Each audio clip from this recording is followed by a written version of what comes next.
Hello, my name is Pamela Gilbert, and I'm here to present the Lean Startup Business Process. Today is April 9th, 2017.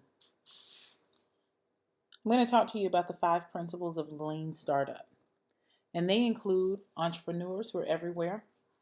In reading the book Entrepreneurs or The Lean Startup by Eric Ries, he'll talk about how entrepreneurs are no longer the people who start their business out of their garage. Entrepreneurs are essentially everywhere now. They're the person who works in the cubicle next to you or the teacher who works in the classroom next to you. They literally can be anyone with an idea who takes that idea from the point of just being an idea to implementation. The second step is entrepreneurship and management. The third step is validated learning. Validated learning basically is to build a sustainable business based on the information that you've learned, based on the information that you'll continue to learn, and taking that to build a successful and sustainable business. The fourth step is build, measure, and learn. And that's just measuring how your customers will respond. And your fifth and final step will be innovation accounting. To speak a little bit more about build, measure, and learn, this particular process is exactly what you see here on the visual. Is as where you see we're building it, where the building blocks are getting taller and taller and they're building them. It's taking an idea or a business product and taking one particular product as opposed to a lot of different products and building on one, perfecting that one bit, that one product or that one service. And then when you feel like that particular product or service is ready to be presented to the customers, then you implement it and then you receive it or measure it by receiving feedback from your customers. You take that feedback and hopefully you'll learn from it to be able to grow your business. I've also included a scale of the lean startup versus the traditional startup methods. It was also presented to us about minimum viable products.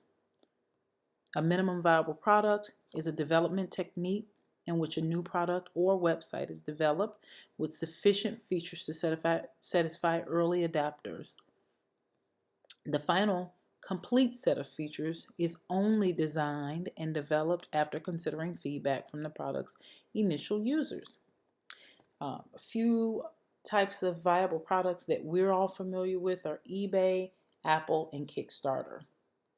And then I have some examples here as to how you build a minimum viable product from one small product to the point in which it grows. When I look at my own business, Memorable Expressions as a minimum viable product and how it started off small, very humble beginnings to the point in which it grew. And the size of my events grew to be much larger and much more elegant. Things that I considered was who my customer was. And for me, it was anyone that was wanting to have any type of celebration or celebrate any type of event.